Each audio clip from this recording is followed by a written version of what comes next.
if they weren't able to make it. All right, great. Let's go ahead and start. Jenny? So, hi everyone, welcome to our Engaging with Latinx Voters. And overall, the workshop goal is just to Jenny, create awareness. sorry, Um, it's a little hard to hear you, just a little bit. oh, Let me see. I can hear you, but it's a little bit like far away, a little bit. let me just change it, make sure my settings are right. In the meantime, do you want me to go ahead? Yeah, could you? Yeah, for sure.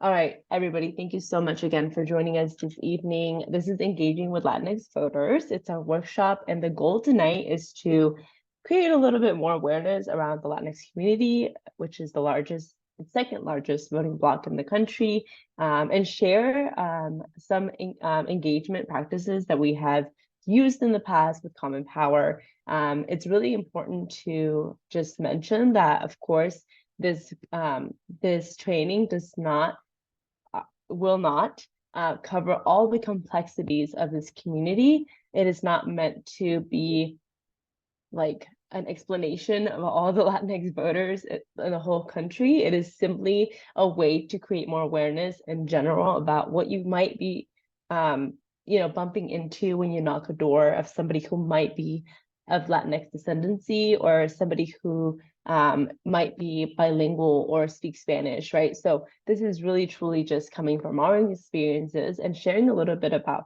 some facts about the community in the country. But it is definitely, I mean, this community is like any other, has many complexities, and we just want to make sure that we're open about what the goal is here. And it's truly just around creating more awareness and being aware of our own identities when we're knocking doors in any community, including this one.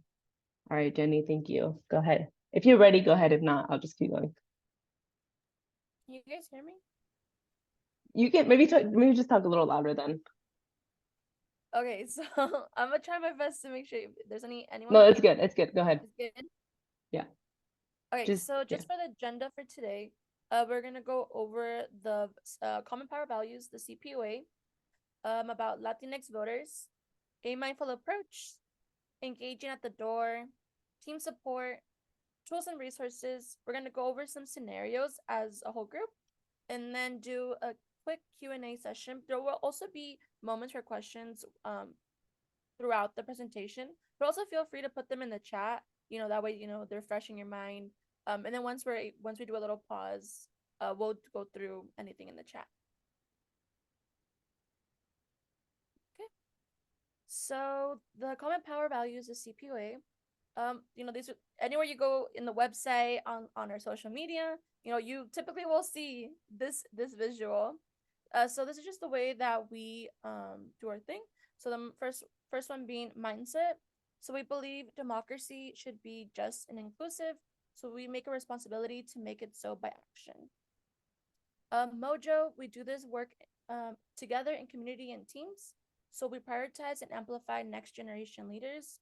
So, we never do anything by ourselves. Typically, everything is done in teams as a group with another person. And we also make sure to, bring in younger people, mix it intergenerational. And then lastly, mobilize, re register, and catalyze voters in key states. And we follow the lead of partner orgs. So we see where we are most needed. And then from there, with through guidance of our partners, we do what they ask. Awesome. So I'll speak a little bit about Poder Común, my experience of being part of this incredible component of Common Power. So Poder Común is the literal translation of Common Power in Spanish. It's like it mentioned a bilingual English Spanish program, and honestly, it's just a space for those who are passionate about amplifying the voices of the Latinx community through voter engagement. I've been involved with Poder Común since 2021, so it's been a minute. And honestly, my experience has been nothing but positive. Being able to go to space, not recently spaces in Washington, but out of state, going to Arizona, going to Texas, and being able to just be a support system, especially for our community, and being able to help, where the nearest polling location is, registration for voter registration for to be a voter, Oh, and overall, just talking to the community members of these areas is just has been really rewarding, and is just another. It has shown me throughout time like how important our voices need to be heard and the importance of our vote. But overall, I would say like being able to just connect with my community, and not only in Washington but in other states, has been really just like heartwarming. Being able to talk to people, asking like what their issue, what issues they care about, what they want to see change, and every time I go and canvas out, like I always have one story that I always bring back with me that I always make sure to remember. Then MJ, I don't know if you want to add anything to No, you this. did great. I love the storytelling in this, Jenny, and I think that you have witnessed, just like myself, the impact that we can create in a community, like the Latinx community across the country, like you mentioned. And we'll kind of right now, after this slide, go into why it's so important and the impact that we can actually create this year. Thanks. Thanks, Jenny.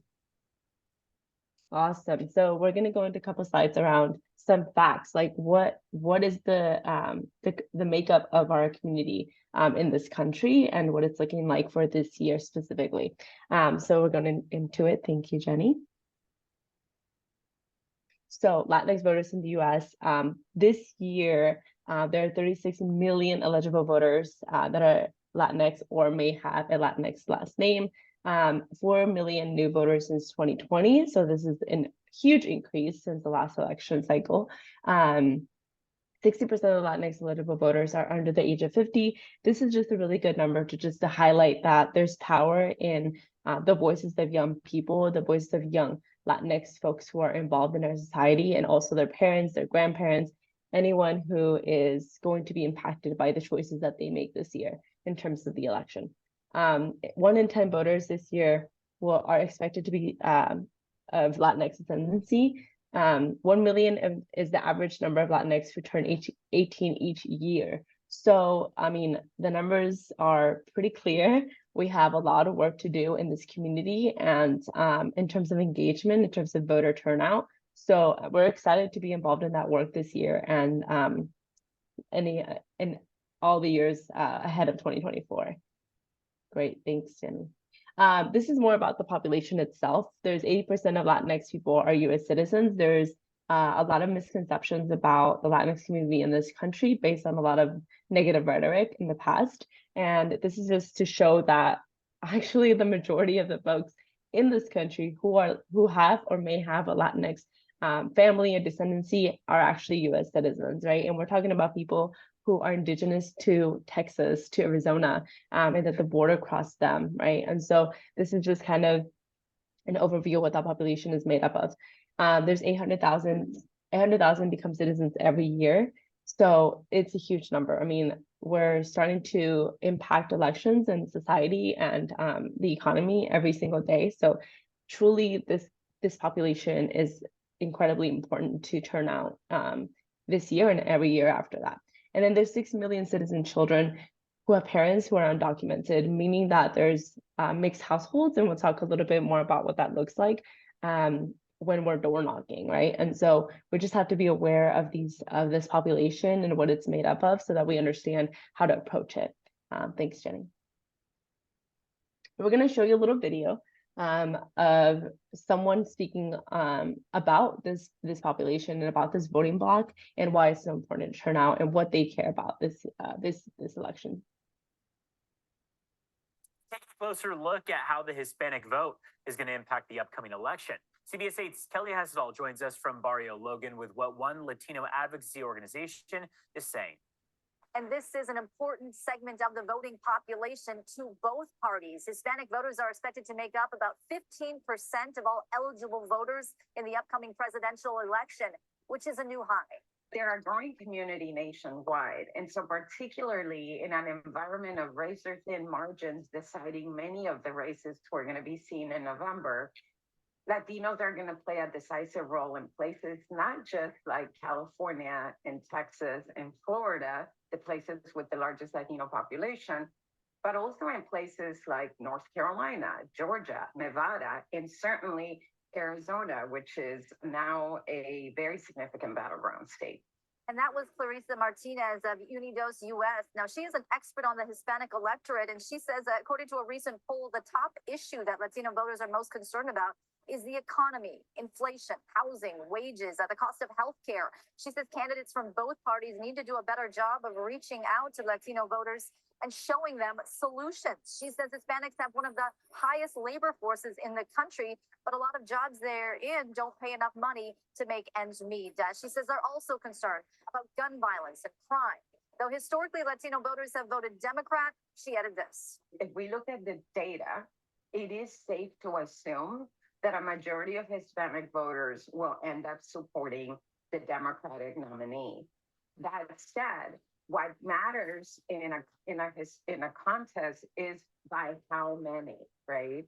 So Democrats not only need to make sure that they retain the 2/3 level of support they've been able to receive from Hispanic voters, but that they increase it. And she also points out that the presidential election isn't the only one that's going to be decided in November. She says the Latino vote here in California will play a big role in deciding the balance of power in Congress. Kelly Hessedall, CBS 8. Great. I think that was a great video just to show the impact of the community in the upcoming election, but also a great reminder. And I think there's also this misconception that Latinx voters only care about immigration. That is, obviously, immigration wasn't even mentioned in that video as a strong thing that they're trying to support or change. I mean, of course, it's still an important, I think, issue that impacts a lot of folks, but as we saw the numbers, there's, I mean, a majority of the folks who may be Latinx live in this country are U.S. citizens, so they will be voting for things that really truly matter to them and impact them every single day, other than just immigration issue. Okay, we're gonna pause here for a second. We know we just threw a lot of facts at you, so thoughts or questions so far? We're gonna take a couple minutes to just kind of digest everything we kind of just talked about. Any questions or thoughts so far?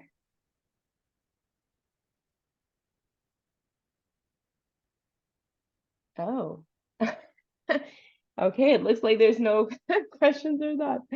Feel free to also share in the chat. I know sometimes maybe you're not able to maybe speak up on the mic, but maybe you want to just say anything that you're thinking around the information you just received, or the information that from the video.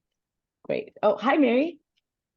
I've been talking to a number of Latinx people, and some of them seem to be conservative. Yes, very that is because true. Tradition, abortion, I got here. Right. You know, what about these other people? And I'm not Latinx, I'm Latino. Totally, I hear you, Mary. I think that those are things that we're gonna that are gonna definitely show up when we're canvassing. The majority of the time is actually a great question. When we're with partners, as you know, through our experiences in other battleground states, aside from this community, we have heard questions or thoughts around concerns from other communities, including the Latinx community, around maybe they're voting differently than we would hope for, or that differently than what we're supporting. But I would say that to your question, I think specifically around the Latinx community, it is true. It is true that, but as you heard in the video, right, it is true. And I think the woman who was talking made a little mistake. So I think she said, historically, sometimes Latinx folks do vote more conservative because of their religion. And we'll talk more about that further down this presentation. But it is true that a lot of Latinx folks, and again, you mentioned like some people don't like that term, right? And I think that is also a great discussion we can have outside of this. But in reality, the numbers show that Latino and especially younger generations are voting Democratic. And so that's something that we feel like might ease up a little bit of that conversation. And it's also a better, like it gives us hope that, you know, it might change and that they might be able to have conversations with their family members, as I have seen and witnessed in other situations. I think there's a question by, I hope that kind of answers your question, Mary.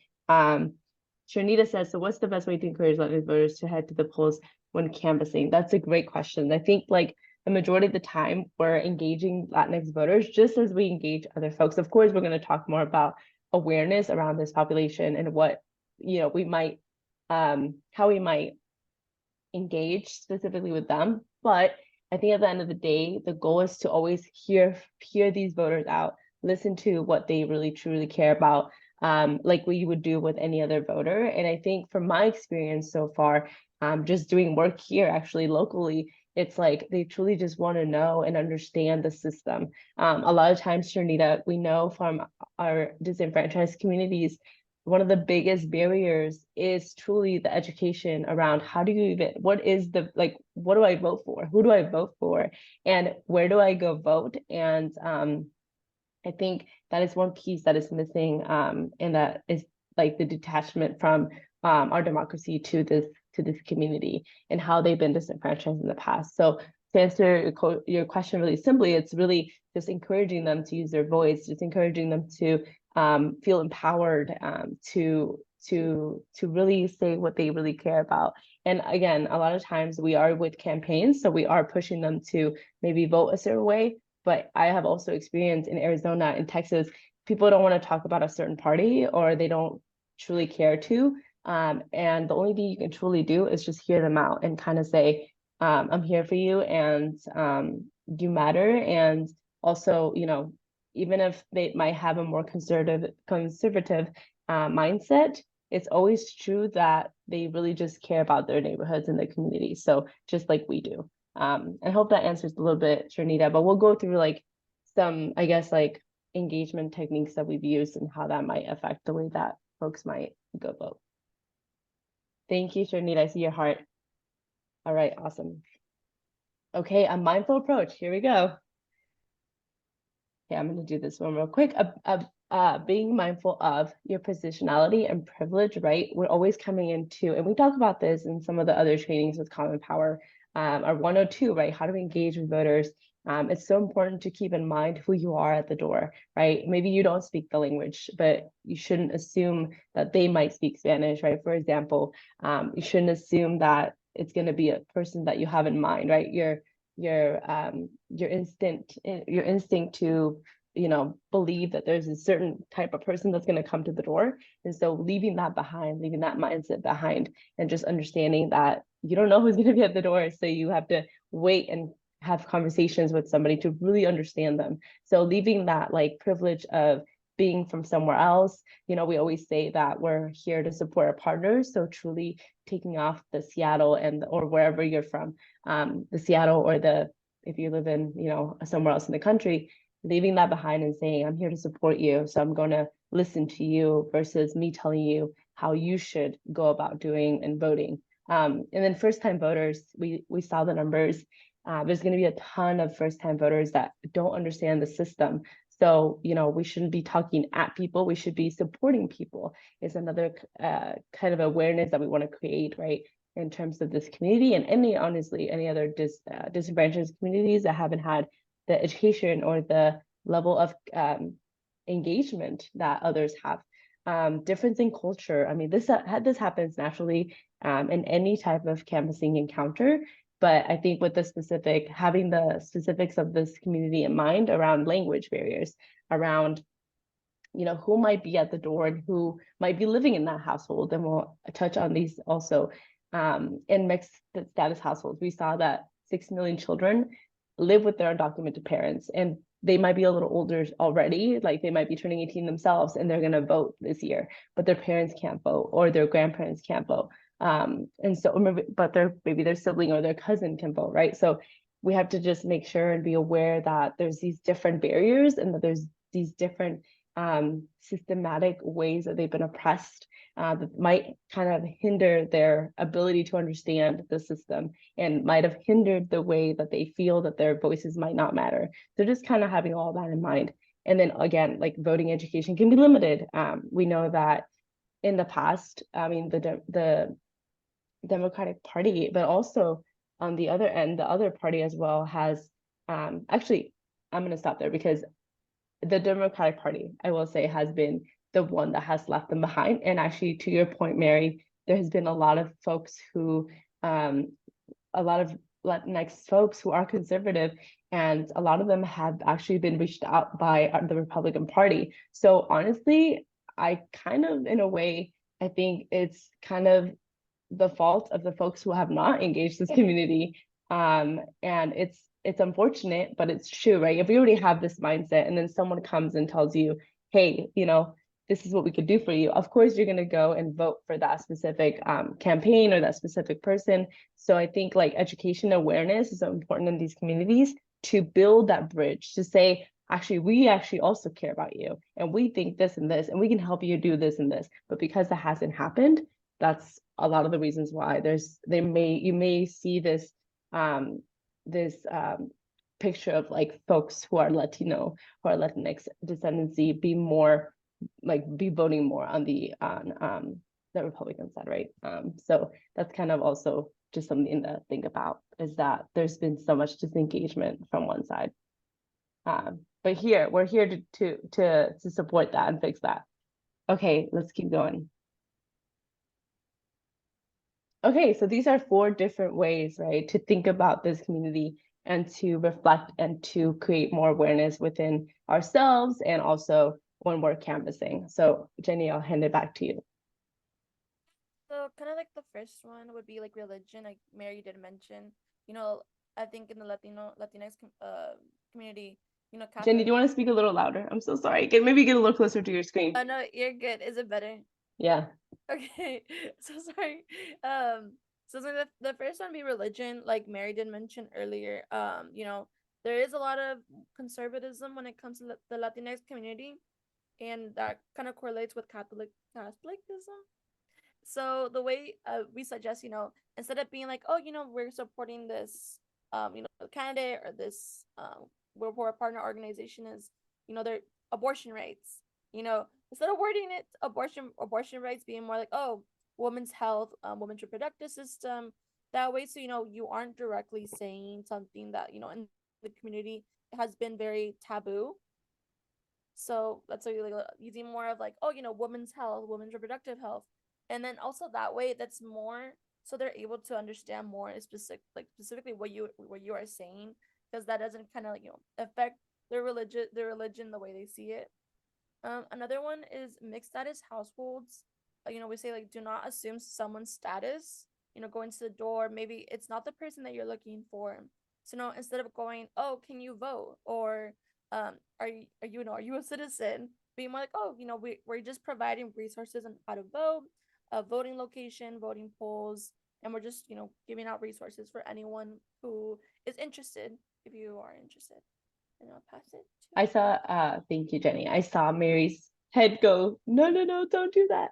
Because I know that Mary, how impactful and how triggering that can be for somebody. And, the fact is there will be mixed households when we're going to states like Texas and Arizona and even just here in Washington. And so we have to be aware that there might be a household that is a mixed household. You won't know immediately, but when you're talking to somebody, just in case, you don't want to trigger someone and say, oh, why don't you want this information? Can you vote? Like that would be a very triggering question. And if you're not looking for that person, it could become a really negative and a really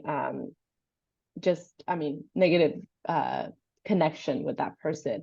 And also because, the person who you're actually looking for might, obviously be upset that you were questioning the person at the door. So anyway, the thing is being aware of these circumstances, that it is a real reality in these communities, is that there could be mixed households when you're canvassing. So just wanted to create more awareness around that. Maybe, was there something you wanted to say? I was just going to say it's we're dealing with real fear, and Right. this, and you're aware of that. I'm just saying for the other people, is these people, if word gets out, they'd lose their parents. Their parents could be deported, and so it's not just making them uncomfortable. There's real, genuine fear that people don't understand, that haven't come through. Thank you, Mary. That's 100%. I totally agree with you. it's not just like their fear of being uncomfortable. It's like literal fear of having to tell somebody, like, or somebody guessing a status. It's dangerous for sure in these communities. Okay, we're moving on to language. So language barriers, we know there's monolingual and bilingual folks who are of Latinx or Latino descendancy. I keep saying that word, but it's so true because we want to remind ourselves that even if you are Latino, you might not know Spanish. Even if you are Latino, you might be bilingual or not bilingual. So right, there's language barrier, or you might have a language barrier in English, right? You know Spanish and you don't know English. So just being aware of like when you touch or when you knock a door, there could be somebody that doesn't know English. There could be somebody that knows some Spanish. Even if the person looks like a stereotypical Latino or Latinx person, you don't want to assume that they do or don't speak Spanish. So we're going to go into a little bit of the of how to kind of gauge or engage somebody if you're not sure if they do speak Spanish or English, but we'll go into that in a second here. But the culture, right? The two, it's so different, right? Every culture is so different. And so in my household, at one point, there were, 2 to 3 generations living in the same house. And you see that in other communities as well, in other immigrant communities. In the Latinx culture, you have a grandma, a grandpa, a cousin, maybe aunt living in the same household. And so that could be sometimes when we're looking for somebody specific. I one time bumped into a household where there was 3 Marias. And funny enough, right, I was Maria too. And so I knocked the door and somebody was like, and I asked, is Maria here? And I said the last name, and there was like 2 more Marias with the same last name because of the generations, right? And so just double checking that you're talking to the right person, and also being aware that, someone might respond for one person because they might be older or they might not have the language, that might be a language barrier, right? So just having that awareness as well. And then personal connection versus transactional connections. I will say, and again, I'm not speaking for the entirety of my community, but I will say that we know right when it's more transactional than it is a genuine connection. And when we see a genuine connection, when we feel it and we know that you're there to really support what we want, like our voices, and really support what we believe in, then we kind of know and feel what your intentions are. So I would say that when you're canvassing specifically with the Latinx community, be as personal and as genuine as you can, right? Be natural, like don't try to overthink it, overdo it, because it's so obvious when you're trying to just get something in return, right? And I think when we're canvassing with Common Power, there's always a very genuine action, and there's always a very genuine intent. So not calling anybody at all, like out here at all. I'm just saying, let's remember that these are other human beings and we're just trying to connect with them at a human level. So just, reminding each other that it's so important to make that personal connection. All right, great. Thank you, Jenny. Okay, any questions about engagement or like being mindful about communities, about this community? Let's take a little pause. I don't have a question, but I do have a comment. When in Pennsylvania, we canvass in the Latino and Hispanic areas. A lot of what you said was obvious as far as in kind of reservation, when we would come up to them. And when we asked the question, what were some things that mattered to them that they were concerned about? A lot of them was safety for their children in the neighborhoods they were in, being able to allow their kids to play outside, and of course, the economy. So just the typical things that we mattered. I mean, they really opened up when they were asked, what matters to you, versus just, suggesting to go to the polls to do these different things. So that was kind of the thing I was looking to as far as in connecting, finding out what really did matter to them, so that they felt like they had a voice as well. So that is very important.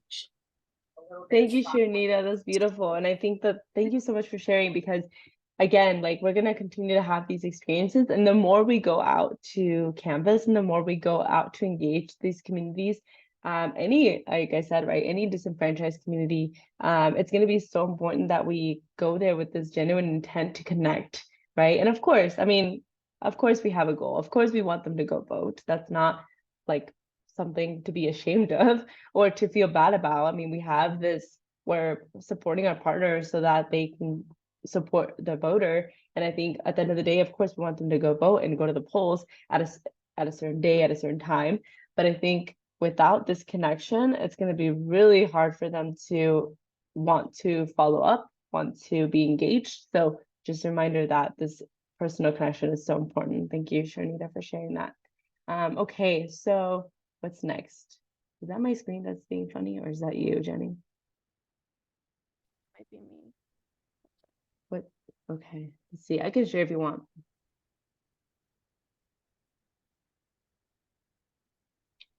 Yeah, I think you're kind of it's okay if you want me to share, I can share. Sorry, everybody, you know, tech trouble. Let's see.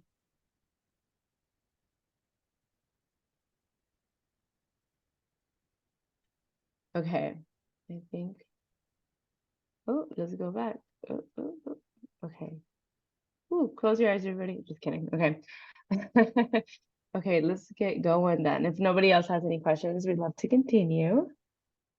Great. Okay, so now we get to the nitty-gritty, the real talk about engaging at the door. And hopefully you're all good, Jenny. Feel free to pop in whenever you're ready. At the door, again, just making sure that we're not starting with the language that we assume is the best one, right? Don't assume, don't start with Spanish because that person might not understand you, even though in your head it might be somebody that you feel like would understand you in Spanish, right?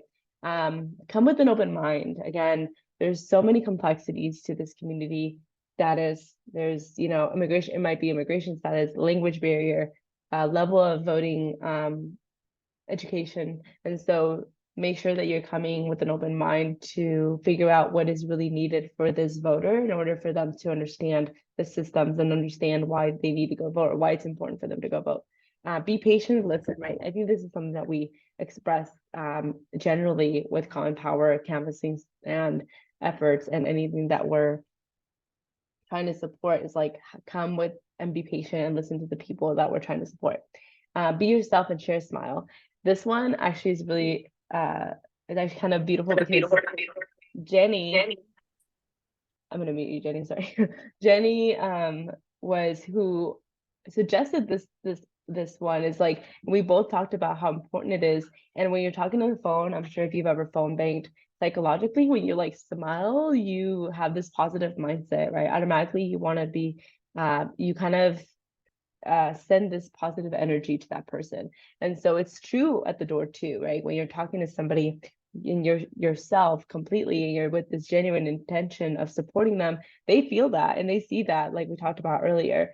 And also just knowing that this person is so invested in supporting them that they are going to be more open to talking to you. They're going to be more open to understanding why you're at their door. And I think, Sharnita, you brought something really important that I wanted to touch on, is like this reservation to talk to somebody. I remember being in Florida in 2020, and it ties back to what Mary was saying around status, is that the reality is that in 2020, I mean, the person who was in office at the time, they spit out so much negative rhetoric around this community, negative rhetoric around the people who are part of this community. And so of course people are going to be reserved to even talk to anybody who they might not know, right? Who they might not trust. And so we have to again be aware of that as well, that this community has been disenfranchised and they have not been connected with or really truly invested in our democracy. And so we have to remember that you might be the first person that they see who truly care about their vote, right? You might be the first person that they ever listen to about voting. And so it's important that all these things that you think about all these factors when you're at the door. And trust me, it's going to come naturally, as like in terms of like thinking about these things. The more you go out there, the more you interact, the more you see from personal experience what it's like, right? I could tell you all this stuff right today, and it might be useful, of course, but it's not really till somebody like Sharnita, for example, or Mary, who have gone out and canvassed and actually witnessed the true realities of these communities, that you really get that like that, I guess, like that switch of mindset, or that ability to think about these things. So don't feel bad if right now you feel like, oh man, like maybe I did it wrong, or oh man, I didn't do it the right way, or oh, I did assume something. It's, we're all human. We just have to create that awareness and have that awareness in our pockets just to think about these things. Okay, Jenny. Yeah, and I also do want to add, the end of the day, I feel like, when we're going canvassing people, you have your script, you have your literature, and you're like, okay, gotta get through the literature, gotta make sure I do all the talking points. But I think when we're going to, especially Latinx communities, it's less about like getting the script complete. It's honestly more about connecting with them at the door and being able to just like have a good conversation. So I feel like I always tell people that we're like, okay, we're going to like, a majority Latinx neighborhood, don't worry too much about what the script says, what you're supposed to do. Like just showing up and be like, asking them like, oh, like what are issues that you care about, or like what is something you want to see different in your community. You're gonna get so much more out of that than being like, okay, hi, we're here with behalf of blah blah blah, and we're gonna make sure. Oh, are you like voting for this blah blah blah? And at the end of the day, like I feel like that is way more valuable, because for them they'd be like, oh wow, like this person really came to my door and talked to me, and you know what, like yeah, I'm gonna go vote now, or maybe And they were a little bit. that happened to you, Yeah. right, Jenny? Yeah, that just happened to me in Texas, where at first they were like, "Oh, yeah, I don't think I'm a vote," and then they were like, "Well, why? What are you doing exactly?" And I went into it, I was like, "Oh, coming from Washington, there is a lot of resources around me." I was like, and they were like, well, "I have no idea where to vote, even if I wanted to," and I went on my phone looking for a voting location, and we just had a good conversation, and at the end he was like, "You know what? Like just for you, I'm gonna go turn in my ballot." And I was like, okay, great. That's what we love to see. But you made that connection first, right? You weren't like, hey, I need you to go vote. It was like, hey, my name Yeah. is Jenny, blah, blah, blah. And you had a conversation with hmm him. Yeah, that's Yeah, like awesome, I think Jenny. I complimented his garden because it was a really nice garden. And then from there he was like, oh, like he's like, yeah, I don't think you're from here. And I was like, yeah, I'm not from here. That's actually a really good point to point out, is that, I don't know, Sharnita, if you had this experience, or Mary, and also I don't want to assume that, Janet has never canvassed before, but if you have canvassed before, or Lincoln, her husband, but if you have canvassed before, it's so important that you, again, have this like mindset of just like positivity. You go to the door and you're trying to engage with somebody, a human connection. And again, and I think something important to mention here, equivalently to like don't start with Spanish, please do not worry if you don't speak Spanish. Trinita, I don't know if you speak Spanish or not. I'm not going to assume that or not. Mary, I don't know if you speak Spanish or not. No, But just very little, but no, I didn't it's start so, off with that. Many of them were English speaking as yeah, well. So yeah. right. And so we don't want to assume again. And also to Shanita's point, like she doesn't know Spanish, but that's okay, One thing that we do want to, that we say whenever we're talking about Poder Común specifically in this program, bilingual program, is that when we think bilingual, we think, I come from a family that thankfully I was able to continue with my native language, Spanish, but I went to school here. I went to school here and I grew up in the US, and I feel like English is actually my main, like I use English all the time. I use less Spanish now because of work and other situations. I've been grateful. I mean, I've been lucky enough that I can use it more with this program with Poder Común and when I'm canvassing. But normally I'm always speaking English. So even I, a native Spanish speaker, sometimes get stuck at the door, like, oh my gosh, how do I say this? Oh my gosh, how do I how do I express this, like, how do I express these resources to this person?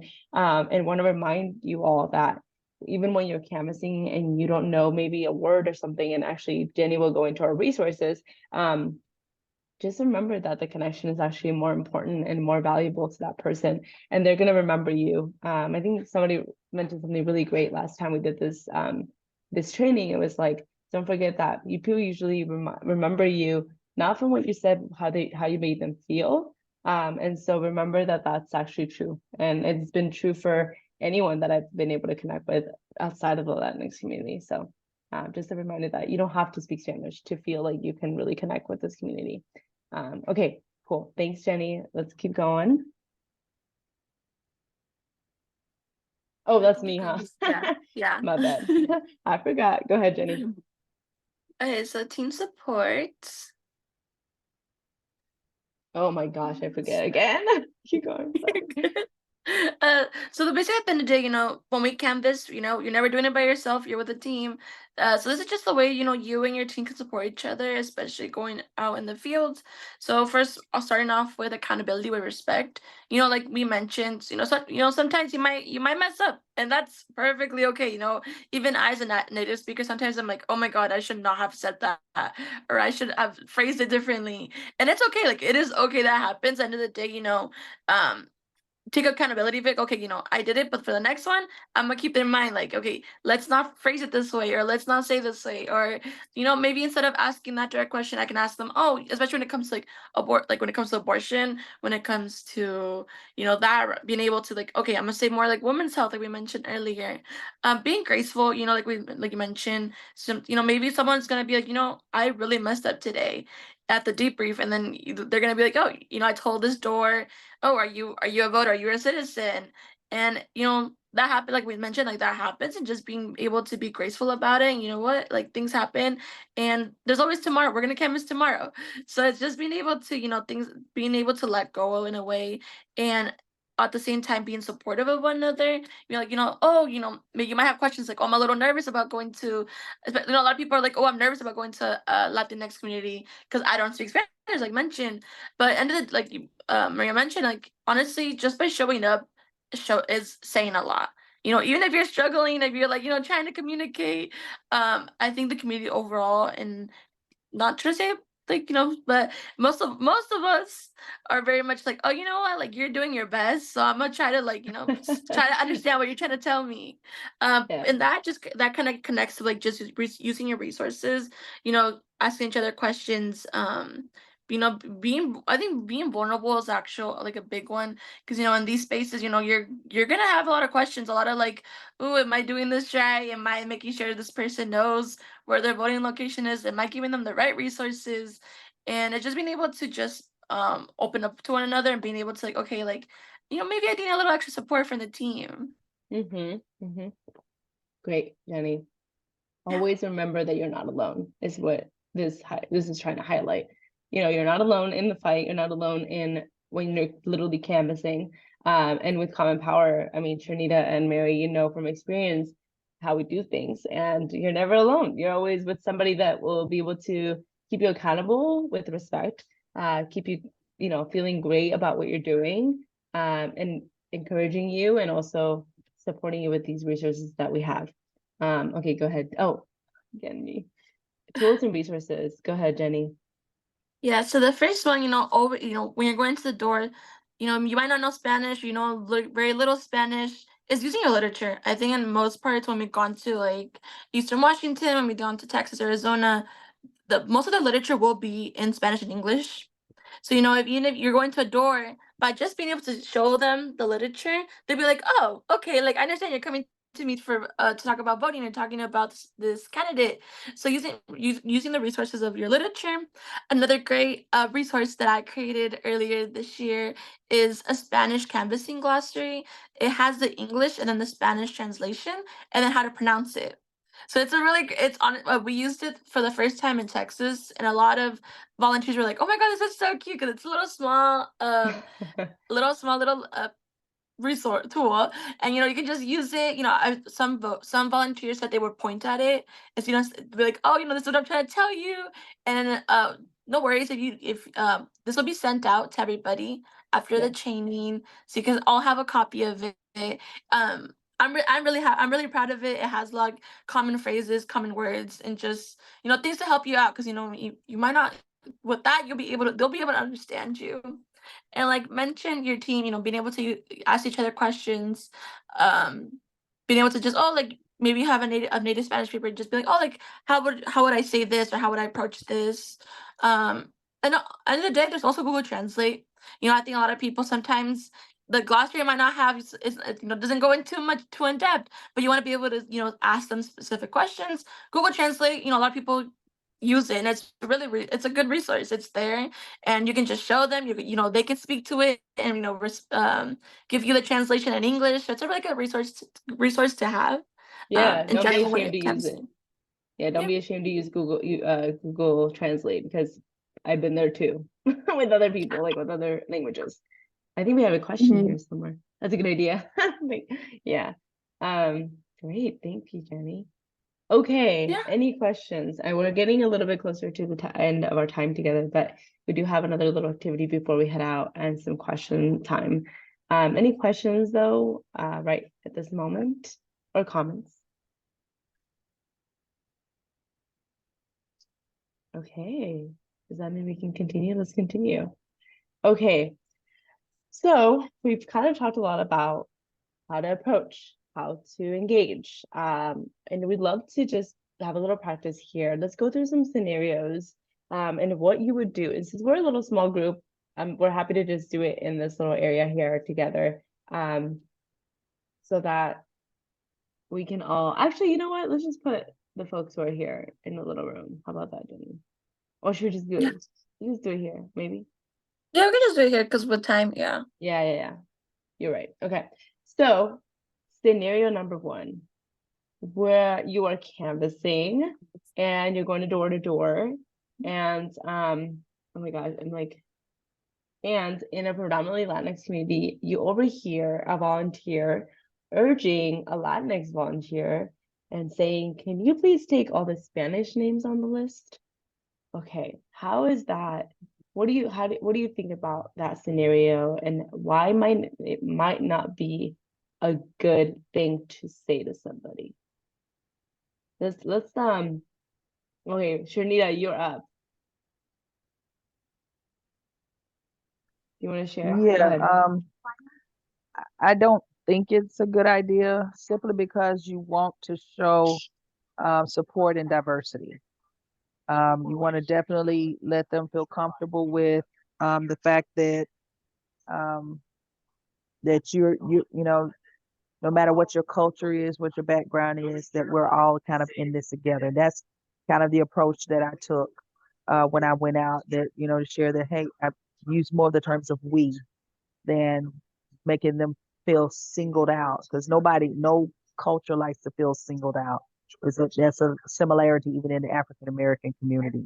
When approach that you want to feel that you are a part of something. So just to have one person because they speak Spanish just to connect with. I mean, it's okay to have a Spanish speaking person there while you're talking, if it's something that's kind of a communication problem with translation, that they could step in and translate, but still conveying that, hey, we're all in this kind of thing together. That's the way I look at it. And then you don't want the person that speaks Spanish that may be of Latin descent to feel that kind of uncomfortableness as well, because For then sure. we're a team, and it's just like me going up to Black neighborhood and they saying, well, okay, you tackle this neighborhood. That's what I'm playing. Yeah, right. Totally. Yeah, well, okay. So yeah, I think it's good for to really demonstrate diversity in all areas, not just with the team, but also in the community, letting them know that there are other people that are Love that.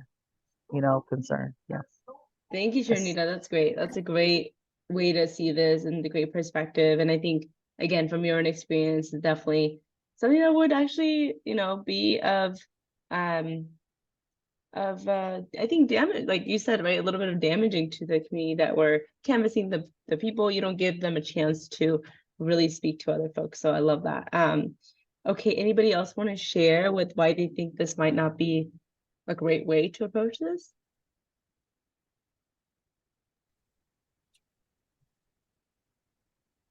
Go ahead, It, Mary. well, it appears from the way this is written that the person that's making that request puts all Latinx people in one box, which is untrue and which is demeaning to the person receiving the question. Yep. That's great, Mary. I think you're getting to something that I'm gonna see if the other folks want to share and get to really specifically, but I hear you, Mary, and I love what you said. Hi, Janet and Lincoln. How are you? Thank you for meeting. You've got Lincoln at the moment here. And one thought I have is you could encourage the person who made that statement to go as a pair to several houses together to get more comfortable with it and then go on. Yeah, totally, Lincoln. Yeah, you got it. I think these are these three different perspectives from Shanita and Mary and Lincoln are so great because they touch on these different layers of this, right?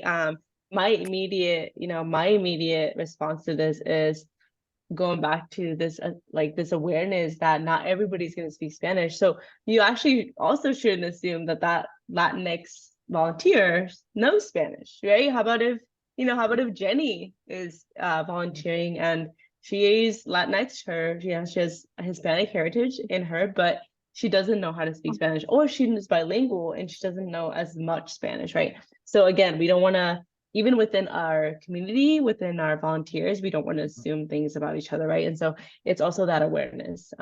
So these are great. I love these responses and these ways of seeing the specific scenario. There is another one, and I know we're running a little bit of time here, but let's just take a couple minutes and if people want to share. So this one's that you're canvassing and you start noticing after a couple of doors that your partner volunteer is constantly pushing the people at the door to answer questions like, can you vote? Why are you not registered to vote? And feel free to unmute if you're ready to share about why that might be a bad approach to this situation.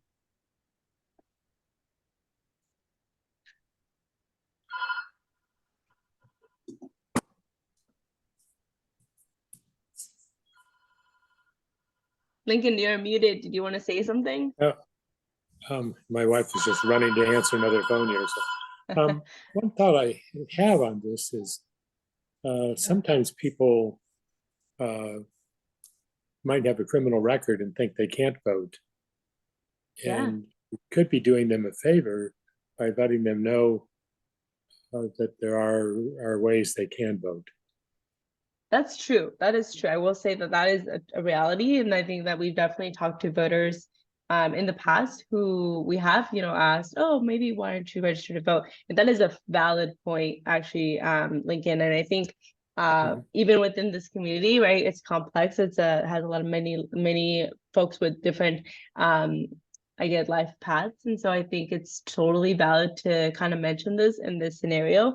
I think, of course, the scenario is like kind of specific to seeing this as an approach, like maybe the person's intention wasn't a negative one, of course. And I think you're right when we say like this could be an opportunity for education, which I totally agree with. And I think that when we wrote this, we're also kind of trying to see this other perspective of, because this is a specific, like it might be, I don't want to say the answer because I know maybe somebody else wants to share, but and kind of what we went over. But I love this approach, Lincoln. I think that is also valid to assume that it's a great opportunity to also maybe educate somebody around their ability to actually vote, and depending on the state that they're in. Thank you. Oh, great, thank you. How about you, Mary or Shanita? Any thoughts on this one? I'll just go back to the fear.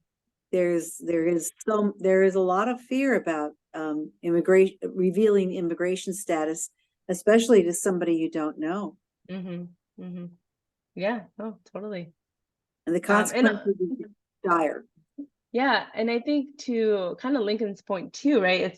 I think that even if this was just a situation where I think the piece of questioning is what's really important to highlight here, is that, again, I think this is also a really good opportunity to kind of connect that back to positionality and like privilege. Is like we don't want to assume, or we don't want to seem like we know better than this person, or maybe like it almost also sounds as like shame. It could come off as like you're shaming this person for not being registered. Maybe you're, and again, this obviously is not your intent, but that's how it can come off as, and it can hurt that person, right? It can make them feel like, oh, like, sorry, I didn't know this, and again, we talked about the barriers of why they might not know this, or they might not. So let's say that this person that you're canvassing is actually, you say this to them and they're not undocumented, right? Let's just say that that's the situation, but you're still questioning them. You're still making them feel bad about not being registered to vote, maybe. And so having that awareness is also important of like, we're not here to question people, we're here to support people. And so remembering to approach it in a positive way, you could say, oh, these are some resources just in case you would like to vote, or these are some ways that you can support this campaign, right? And like not questioning their capacity or their ability or why they haven't done this is also a good thing to remember. Okay, awesome. Well, oh, Sharnita, I'm so sorry. I don't know if you had something to add, my bad. If you do, please come off mute. If not, totally fine too. No, you're on point with it. Thank you, Sharnita. Yeah, I did. The questions we laid out with what mattered, and then utilize that when they share what mattered about how they could by voting for the candidate that support those things could make and ensure that they could get those things done in their community. So it wasn't like can you vote or are you registered to vote, that type of thing. Some of the questions we know the teams I were on, we were more engaging. And from those engagings, we knew if they were registered, if they weren't, I kind of tied in, and so did the others on the team, how voting in not just this election, any election, ensures that those issues and things that we're concerned about could be, they had more of a chance of getting it done by voting for that person so they can hold them accountable. Totally. Yep. You're on point too. Thank you, Janita, for sharing that. Okay. I know it's like already 6, so feel free to drop off the call if you need to. We're gonna take a few more minutes. Jane and I can stick around to answer any questions, but tú puedes, you can do this. The most important thing to remember is that as long as you come in willingly to learn and be understanding of these communities, you will do great. It's all about being able to connect with people at the door and show you care. Some opportunities, yay! So if you're local to Washington, we're having some opportunities in Kent right now.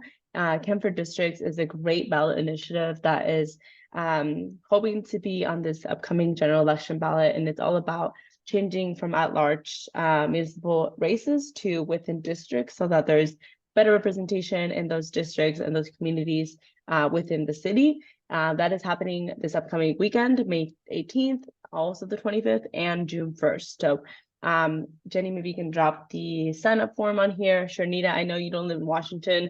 I don't know if you're planning to go to Nevada, but there's also that opportunity there, Team Nevada. Yeah, I'm signed up to go to Nevada. I'll be going there. Oh, great. I'm going Yay. too. Okay, it'll be nice to meet Jenny you. will be there too, so you'll You have too. to I know, have some I'll support be down there there. too. And then so Team Nevada and then Team Arizona, also some trips there as well this summer. In our next 104 training, if you want to, send your friends or anybody that might be interested, our next one of this training will be on June 12th.